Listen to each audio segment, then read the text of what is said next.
Today, we're really getting into the advanced side of prompt engineering for generative AI. We're assuming a certain level of expertise here, so we'll skip the basics and jump right into the nuances that make prompts truly effective. We're drawing on two main sources: the Generative AI Prompt Components Lab, Release 8.0, and an analysis called Refining Prompts for Large Language Models, an expert analysis and guide.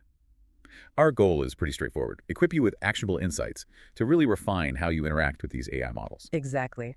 For those already working closely with LLMs, we're looking at what separates, a decent prompt from one that's precisely engineered to get powerful results. The Prompt Components Lab gives us a good structure to start with. It breaks things down into four core parts: context, output format, task, and constraints. It's a very deliberate approach, almost like, engineering instructions. Okay, let's dig into that framework from the Prompt Components Lab then. Context is the first piece. Now, obviously, it's background info, but for an expert user, what are the subtler aspects of context we should be thinking about? That's a great point, because at this level, context isn't just dumping information. It's about providing the right information, framed effectively. So think about code generation, for instance. The context isn't just, I want this function. It's the specific tech stack, maybe existing code conventions, even performance targets. Or imagine you're asking an LLM to optimize a database query, just giving the query. That's not enough. You'd want to include the schema, maybe typical data volumes, the performance benchmarks you need to hit. That level of detail points the AI to solutions that actually work in your specific setup. That makes a lot of sense. It's like anticipating the model's need for that deep domain-specific knowledge that goes beyond just the surface request. Okay, component two, output format. Seems straightforward, maybe. List, table, JSON. Are there more advanced ways experts can use this? Oh, absolutely. Experts need to think beyond just simple formats, especially if the output feeds into another process. You might need really specific JSON schemas, right? Yeah. Or XML with certain tags, maybe CSV with exact delimiters. It's about ensuring that output is machine readable downstream. So minimizing manual cleanup later. Precisely. And you can even build in instructions for handling ambiguity or edge cases. Like if you're extracting data from text, tell the model how to represent missing info or conflicting points within that structured output you've defined. Being proactive there saves a lot of headaches. Right. Okay, moving to task, the core instruction itself. What elevates a task definition from basic to expert level? I'd say it's about granularity and adding strategic direction. A basic task is like, summarize this. An expert task gets much more specific. Summarize this document for a non-technical executive audience, focusing on the key financial implications discussed in sections 3 and 5, keeping it under 500 words, and highlighting potential risks. See the difference? Yeah, much more focused. You're guiding the analysis, not just asking for a summary. Exactly. You're defining the purpose and the focus of the task, maybe even the intended outcome. Instead of just analyze reviews, it could be analyze these customer reviews to find recurring complaints about the UI, categorize them by severity, and suggest 3 actionable improvements with justifications. It directs the whole process. And the final component from the lab framework: constraints. Beyond word count, how can experts use constraints effectively? Constraints can be really powerful for fine-tuning. You can specify, say, a cognitive style, think step-by-step is a common one, or consider counterarguments before concluding. You could also constrain the risk level, prioritize established solutions versus explore novel approaches, and tone and style constraints can be incredibly specific: formal, objective tone for a research paper, or concise, action-oriented for an internal memo, match brand voice, technical standards, anything. So these components provide a solid structure. Now, the Expert Analysis Guide talks about foundational principles. The first is clarity, specificity, and detail. We've sort of touched on this, but where do even experienced users sometimes, fall short here? Yeah, it's easy to assume shared understanding. A big one is using domain-specific jargon or acronyms without defining them. You know it inside out, but the LLM's training data might have a different or maybe less specific understanding, or providing data without specifying units or the data source or how it was collected. Little ambiguities that seem minor to us can lead the model astray. It really boils down to removing any potential for misinterpretation, however small. Makes sense. The report also stresses context provision. What are some more advanced ways to provide context beyond just, say, pasting in a bunch of text? Well, instead of just pasting whole documents, you could use techniques like semantic search to pull highly relevant snippets from a knowledge base and feed just those in. More targeted.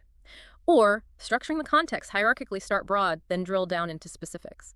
For really complex tasks, you might even provide excerpts from, say, relevant theoretical papers or established best practice guides as part of the context. It's like curating a mini knowledge pack just for that prompt. Almost like building a temporary specialized brain for the task. Kinda, yeah, rather than just throwing the library at it. Input definition is another principle, and the report mentions few-shot prompting. For experts, when is this particularly useful, and how do you craft good examples? Few-shot is great when the output style or format is really complex or hard to describe just with words. Think nuanced analysis or applying a very specific methodology. The key to good examples is making them representative. They need to cover the range of expected inputs and show the desired variations in output. And don't just give simple cases. Include edge cases or examples that really demonstrate the tricky decision-making logic you want the model to follow. Quality and diversity of examples are crucial. Right, so the model can generalize the pattern properly. And what about output definition? Any common pitfalls for experts there? I think a common one is focusing heavily on the content but neglecting the structure and format. Like we said before, if that output needs to plug into another system, you have to nail the formatting delimiters, date formats, metadata, everything. Forgetting that creates friction later. Another thing is not specifying how to handle uncertainty. For expert uses, knowing the model's confidence level or how it flags ambiguity is often critical, right? Absolutely. Reliability is key. Okay, the report also mentions structured prompting. For really complex tasks, what are some advanced structuring techniques? Beyond just clear sections, you can use delimiters quite deliberately, like XML-style tags, even to clearly separate context, instructions, examples, output specs. Numbered steps for sequential tasks work well, and breaking down a really complex problem into explicit subtasks within the prompt itself, that's related to chain of thought, even if you're not using a formal COTI technique. It just helps the model process things logically, step by step, mimicking how an expert might break down a problem. And persona assignment. How can experts use this beyond just act as an expert in X? Oh, you can get much more granular, not just expert, but act as a senior cloud architect with 10 years experience specifically in multi-cloud migration for financial services. You could even specify their typical communication style, maybe known biases to account for, or their preferred problem-solving frameworks. The richer and more relevant the persona, the better the LLM can tailor its tone, its knowledge depth, even its perspective. You're essentially creating a specific virtual collaborator. That's powerful. The last principle mentioned is iterative refinement. What does a sophisticated iteration process look like at the expert level? It's not just fixing typos, right? Definitely not. Expert iteration is more systematic. It might involve A/B testing specific parts of the prompt, tweaking the context detail, rephrasing an instruction slightly, and rigorously evaluating the output changes.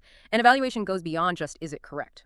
You're looking at relevance, completeness, maybe even the novelty or insightfulness of the response. Sometimes, if possible, you might even try to analyze the model's reasoning path to see why it produced a certain output and refine the prompt to guide that thinking process better. Okay, let's pivot to the critique in the analysis guide.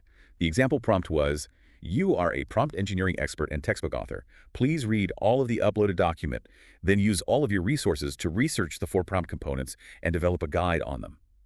As what? From an expert view, what immediately jumps out as problematic? Well, almost everything after the persona. Uploaded document, what's in it, how long is it, what format, utterly undefined. Use all of your resources. That's way too broad for an LLM. You need to constrain the knowledge source, usually. And crucially, the 4 prompt components aren't defined anywhere in the prompt. The model has to guess what the user means. Plus, the desired output, a guide, is completely vague. Guide for who, how long, what structure, what tone. It's almost impossible for the model to succeed reliably. Right, it's full of ambiguities. Now, the revised prompts in the analysis show a stark contrast. Let's take the first one where the user defines the components and the document has examples. What makes that one work so much better? Specificity, specificity, specificity. It explicitly lists the 4 components: role persona, instruction task, context, output format, no guessing needed. It clearly tells the LLM how to use the provided text, use the examples in this text to illustrate each component. And it defines the guide requirements: target audience, software developers, suggested structure, length, tone, style. It turns that vague request into a concrete executable task. It removes all that guesswork. And the second revised example where the LLM has to extract the components from the document. What advanced techniques does that one demonstrate? That one shows how you can instruct the LLM to perform a multi-step analysis. Step 1, analyze the document to find the components discussed. Step 2, extract info about them. Step 3, build the guide using only info from that document. This highlights using the LLM for targeted information extraction and synthesis within a defined boundary. It's not just generating, it's analyzing source material according to instructions. And again, it's specific about what the guide for each component should contain: name, definition from the doc, significance from the doc, examples from the doc. Very structured. So connecting this back to the principles, those revisions, nail clarity, specificity, context revision, input-output definition, and structure. Right, exactly. They systematically address the weaknesses of the original by applying those core principles we discussed. That's the essence of moving from basic requests to expert-level prompt engineering. It really seems like, for our expert listeners, getting those advanced results hinges on this meticulous attention to detail. Sure. It's about really understanding how the models work and communicating with that necessary precision and context. Absolutely. At this level, it's about control and precision, understanding the levers you can pull, context, structure, constraints, persona, to guide these very powerful tools towards complex, reliable outcomes. And remembering, it's often iterative. You learn, you experiment, you refine. That's how you unlock the real potential. You know, thinking about this focus on precise communication with AI, it makes me wonder, in our own expert human collaborations, aren't these same principles just as crucial? Clarity, defining context, structuring requests, setting expectations. Maybe the discipline we're learning for prompt engineering has lessons for how we work with each other. That's a really interesting thought. It's true, isn't it? The friction points in human collaboration often stem from ambiguity, lack of shared context, unclear objectives, the very things we fight against in prompt engineering. Perhaps the rigor required to communicate effectively with an AI can sharpen our skills for communicating effectively with our human colleagues, too. It's about eliminating ambiguity for any intelligent processor, human or machine. A compelling parallel indeed. Well, for those wanting to practice, the Generative AI Prompt Components Lab is still a great resource for hands-on work. And pushing further, exploring things like chain of thought, retrieval, augmented generation, those are definitely the next frontiers for enhancing capabilities. We really encourage everyone listening to take these ideas, apply them, experiment, and keep pushing the boundaries of what you can achieve with generative AI.